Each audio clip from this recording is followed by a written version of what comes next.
ওমরার শুরু থেকে শেষ পর্যন্ত কি কি কাজ করতে হয় যদি দয়া করে একটু বলতেন। ওমরার কাজগুলো খুব বেশি না, আমরা মনে করি ওমরা অনেক জটিল কোনো কাজ। ওমরা পারফর্ম করা এটা খুব সহজ একটা কাজ।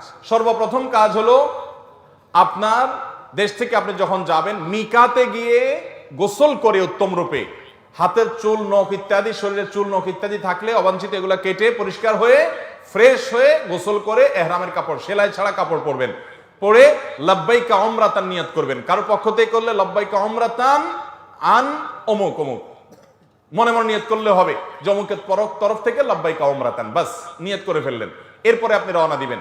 সাধারণত বিমানে গেলে মিকাত থেকে এহরাম পরা যায় না, তাহলে আপনি ঢাকা এয়ারপোর্ট থেকেও পড়তে পারেন, অথবা এহরামের কাপড় নিয়ে বিমানে ঘোষণা দেয় যে এখন আমরা মিকাত ক্রস করব, তখন আপনি পরে ফেলতে পারেন যদি অল্প সময় পান।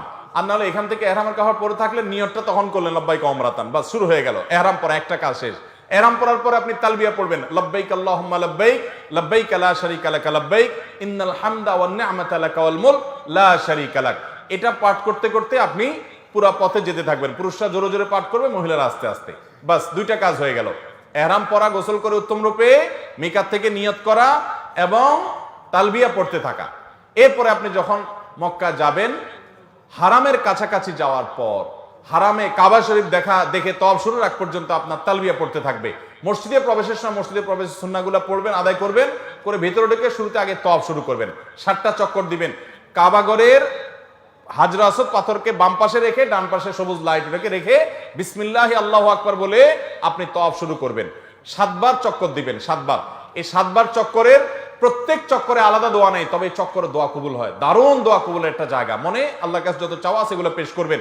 এবং আপনি রুকনে ইয়ামানি বলে কাবার 4টা কোণার একটা কোণাকে, অর্থাৎ হাজর আসওয়াদ পাথর যে কোণা তার আগের যে কোণাটা আছে তওয়াফ করতে যেটা তার আগে পড়বে ওইটাকে রুকনে ইয়ামানি বলে। ওই কোণা থেকে হাজর আসওয়াদ পাথর কোণা, এই দুটার মাঝখানে একটা দোয়া আছে, রব্বানা আতিনা ফিদ দুনিয়া হাসানা ওয়া ফিল আখিরাতি হাসানা ওয়া কিনা আযাবান নার।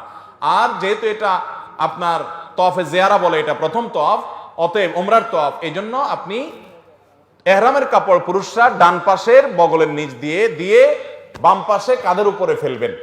এটা করবেন। এটা করে আপনি এই তওয়াফটা শেষ করবেন। এবং প্রথম চক্করগুলো, প্রথম কয়েকটা চক্কর আপনি জোরে দিবেন, একটু জোরে জোরে দৌড়াবেন প্রথম 3টা চক্কর। এরপরে বাকি চক্করগুলো আপনি স্বাভাবিক থাকবেন। তো এই যে তওয়াফ 7টা দিবেন আপনি, প্রত্যেকবার হাজর আসওয়াদ পাথরের কাছে আসলে হাত দিয়ে ইশারা দিয়ে আল্লাহু আকবার বলবেন, বাস। আবার আপনি দোয়া করতে থাকবেন, এভাবে 7 চক্কর দিবেন। তওয়াফ করা শেষ, আপনি মাকাম ইব্রাহিমকে সামনে রেখে অথবা হারামের যে কোনো জায়গায় দাঁড়িয়ে 2 রাকাত সালাত পড়বেন। প্রথম রাকাতে সূরা কাফিরুন, দ্বিতীয় রাকাতে সূরা কুল হুয়াল্লাহ। আর এই নামাজের আগে সম্ভব হলে কাবা ঘরের যে চৌকাট মুলতাজাম বলে ওইটা ধরে আপনি আল্লাহর কাছে দোয়া করবেন। এরপর 2 রাকাত নামাজ পড়লেন, পড়া শেষ, জমজম পানি পান করে আপনি সাফা মারওয়া সাই করবেন। প্রথমে সাফা পাহাড়ে যাবেন এবং পড়বেন যে ইন্নাস সাফা ওয়াল মারওয়াতা মিন শাআইরিল্লাহ ফামান হাজ্জাল বাইতা ওয়া তামারা ফালা জুনাহা আলাইহি আন ইয়াতাওয়াফা বিহিমা। পুরো আয়াত পড়তে না পারলে ইন্নাস সাফা ওয়াল মারওয়াতা মিন শাআইরিল্লাহ এটুকু পড়লেও চলবে, যে সাফা এবং মারওয়া আল্লাহর নিদর্শনের অংশ। এরপর আপনি সাফা পাহাড়ে দাঁড়িয়ে লা ইলাহা ইল্লাল্লাহু ওয়াহদা আনজাযা ওয়াদা ওয়া নাসারা আবদা ওয়া হাজামাল আহজাবা ওয়াহদা এটা পড়বেন। এবং লা ইলাহা ইল্লাল্লাহু ওয়াহদাহু লা শারীকা লাহু লাহুল মুলকু ওয়া লাহুল হামদ ওয়া হুয়া আলা কুল্লি শাইইন কাদির এটা পড়বেন।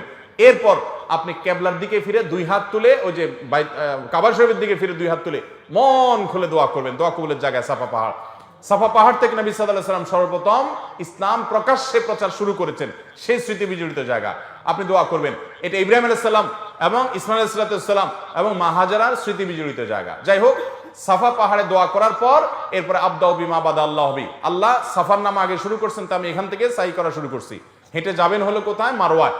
মারওয়া যাইতে মাঝখানে 2টা সবুজ লাইটের জায়গা পড়বে, ওখানে পুরুষে একটু জোরে হাঁটবেন, বাস এটুকু। এবং এই সাইর সময় আপনি জিকির আজকার তাসবিহ তেলাওয়াত করতে পারেন। তওয়াফের সময় ওযু থাকতে হবে, সাইর সময় ওযু না থাকলেও হয়ে যাবে, কিন্তু ওযু থাকলে ভালো। এবং তওয়াফ সাইয়ের মধ্যে ওযু ছুটে যায়, ওযু করে এসে আবার যেখান থেকে ছুটছে ওখান থেকে আবার কন্টিনিউ করতে পারবেন। মারওয়া পাহাড়ে চলে গেলেন, সেখানে গিয়ে আবার ওই যে কাবার দিকে ফিরে সাফা পাহাড়ে যা যা করেছেন ঠিক একইভাবে সবগুলো করবেন এবং দোয়া করবেন। ওখান থেকে আবার আপনি সবগুলো দোয়া পড়বেন। ওখান থেকে আবার আপনি সাফা পাহাড়ে আসবেন। তাহলে সাফা থেকে মারওয়া গেলেন একটা চক্কর, মারওয়া থেকে আবার আসলেন আরেকটা, আবার গেলেন আরেকটা, এভাবে মোট 7টা চক্কর দিতে হবে। সাফায় শুরু হবে, মারওয়া গিয়ে শেষ হবে।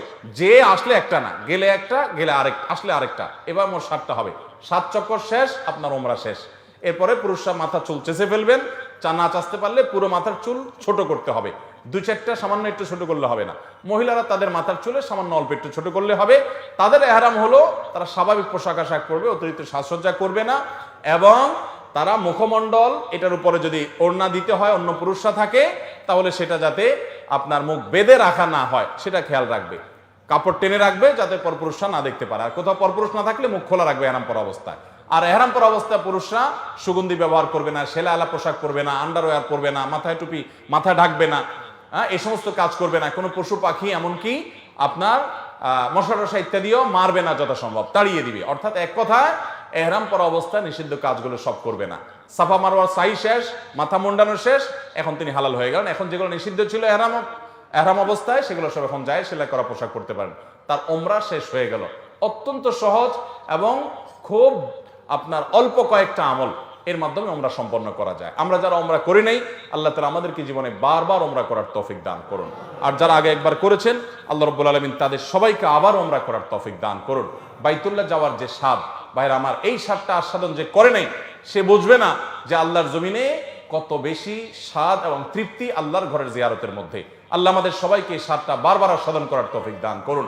এই স্বাদ আস্বাদন করা ছাড়া আল্লাহ তাআলা আমাদের কাউকে যেন মৃত্যু না দেন সেই তৌফিক দান করুন।